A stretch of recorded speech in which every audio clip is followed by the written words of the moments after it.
रहीम। आजकल ये गर्मियों का मौसम है, तो अब टेम्परेचर भी 40 डिग्री से ज़्यादा चला गया। तो इस सूरत में जो है हीट स्ट्रोक हो सकता है। हीट स्ट्रोक क्या है?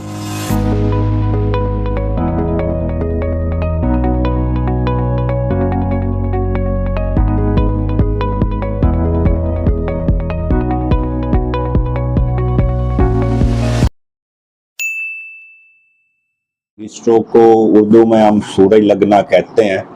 ये एक संगीन और सीरियस मर्ज हो सकता है। अगर आप ज़्यादा देर के लिए सूरज के नीचे धूप में रहेंगे तो आपके जिस्म का दर्जा हरारत जो है वो 40 डिग्री से ऊपर चला जाए और जो कम ना हो, तो इसको हम हीट स्ट्रोक कहते हैं।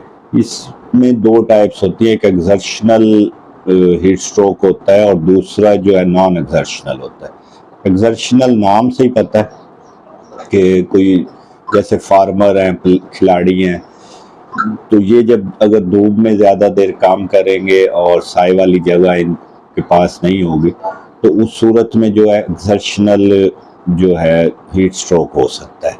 साथ में जो है जो नॉन एक्सर्शनल है, ये जो है जनरली जब आपको किसी वजह से सूरज का ज़्यादा एक्सपोजर हो, धूप में ज़्यादा जाना पड़े, तो ये नॉन एक्सर्शनल हीट स्ट्रोक हो सकता है। ये ख़ास तौर पे बूढ़ों में और बच्चों में होता है।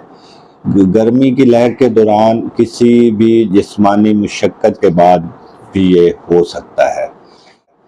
अब इसके असबाब और जो हैं ख़तरे के अवामल, उनके बारे में बात करते हैं।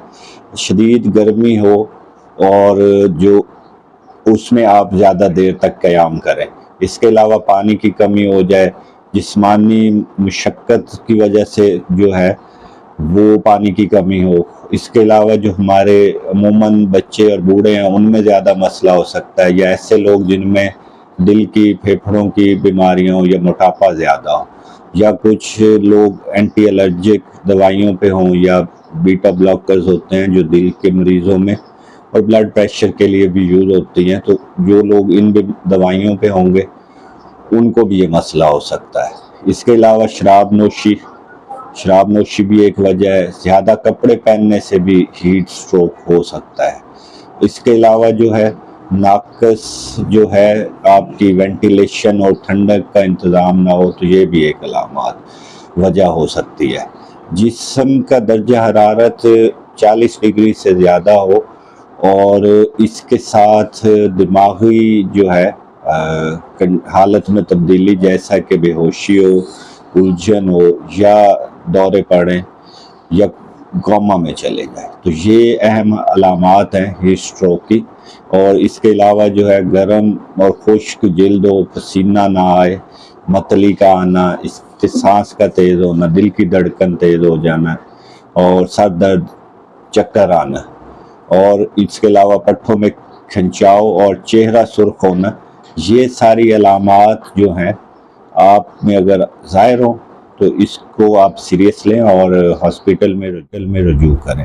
अब इसकी जो है तशख़ीस के रिलेटेड बात करते हैं। तशख़ीस में जो है क्लिनिकली तो आपको जो अलामात बताई हैं वो डॉक्टर्स आप में ऑब्ज़र्व करेगा, देखेगा, और इसके अलावा वो आपका टेम्परेचर लेगा। टेम्परेचर के बाद हो सकता है ब्लड टेस्ट भी करने पड़े। ब्लड टेस्ट में मोस्टली जो है LFT जिगर के टेस्ट, RFT गुर्दों के टेस्ट, और इसके अलावा अगर उनको लगता है कि कोई और भी ऑर्गन इन्वॉल्व हुआ है तो उस सूरत में वो उसके रिलेटेड टेस्ट भी करवा सकते हैं। इसके अलावा यूरिन टेस्ट बहुत ज़्यादा अहम है। अब जो है इलेक्ट्रोलाइट्स लेवल, मतलब जिस्म में नमकियात जो है, खून में नमकियात का लेवल, वो भी देखेंगे। अगर ज़रूरत पड़ती है तो उस सूरत में जो है MRI या CT स्कैन भी हो सकता है।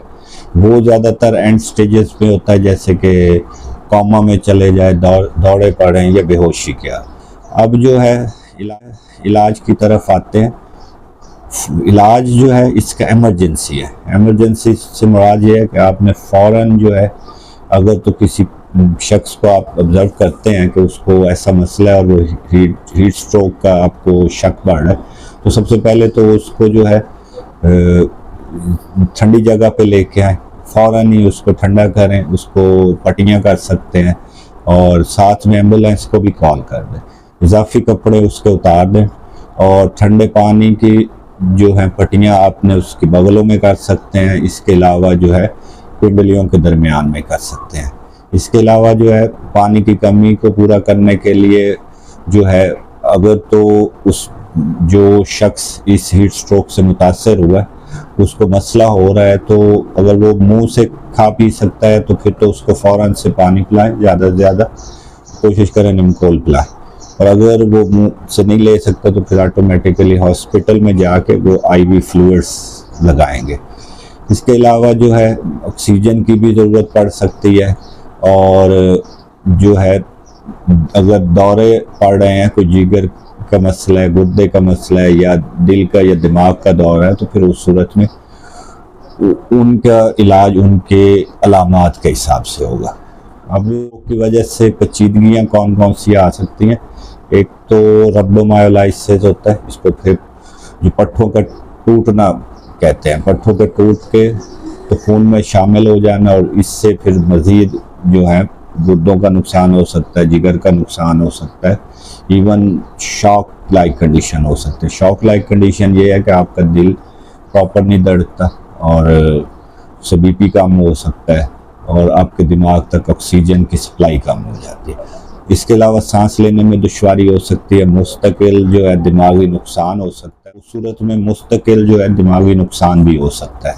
अब इससे बचाव की क्या तदबीर है? बाकायदगी से एक तो है कि पानी पिएं और शराब और जो है कैफ़ीन जो है चाय में और कोल्ड ड्रिंक्स में पाई जाती है, तो इनसे अवॉइड करें और हल्के और ढीले कपड़े पहने, ज़्यादा क्लॉथिंग गर्मी में ना करें और कोशिश करें कि दिन का जो हिस्सा गर्म, दिन में जो सबसे ज़्यादा टेम्परेचर वाला टाइम है वो छत के नीचे गुजारें, ज़्यादा गर्मी में सूरज में ना आए।